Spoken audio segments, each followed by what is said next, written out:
Okay, ni dia LG G4 battery charging kit. Okay, boleh baca sendiri, ni original accessory LG, baru beli tadi. So siapa nak baca boleh baca, pause video. Okay, so mari kita pergi buka dia lah. Bawah, atas macam ni ya, simple. So kita buka dia dalam ni macam ni. Okay, macam juga dia punya boxing seperti sikit. So kat dalam ni ada dia punya kit. Okay, dia punya casing kot ni, casing untuk bateri. Ini bateri dia lah. So ni kita taruh tepi. So kat sini standard punya bateri kot. Buka.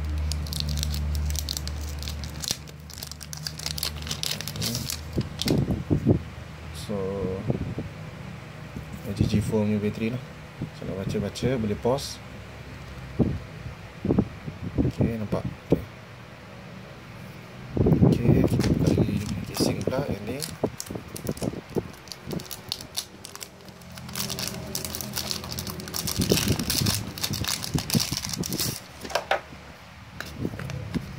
Macam ni buat, macam ni bateri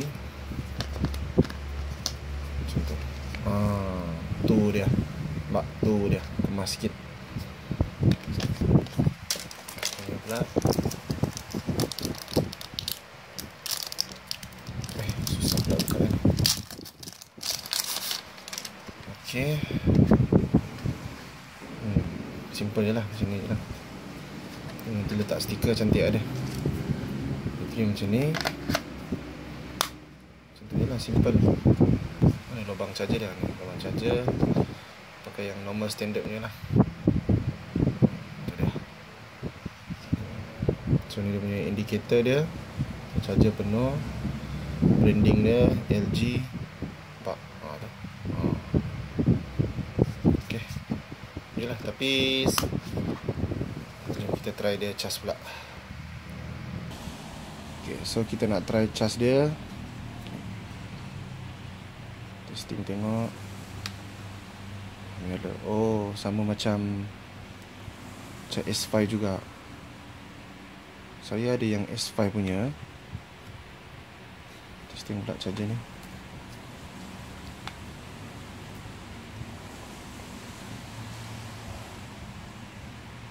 So merah, ni sepatutnya merah ni, tapi entah ada nampak situ kalau oren. So mungkin kalau full hijau lah. So ada yang S5 punya. Ni S5 dulu saya pakai juga. Macam ni lebih kurang sama je. Sama je. So kalau sini pun cocok charger. Ni dah tapal stiker lah. Charger dia lubang dia lain sikit sebab dia S5 kan. Sama. Lebih kurang lah. So saya jenis yang tak suka bawa power bank ke hulu ke hilir. Saya lebih suka style macam ni.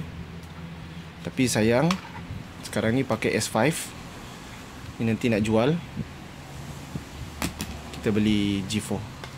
Beli bateri dulu yang penting, bateri. Okey, itu saja.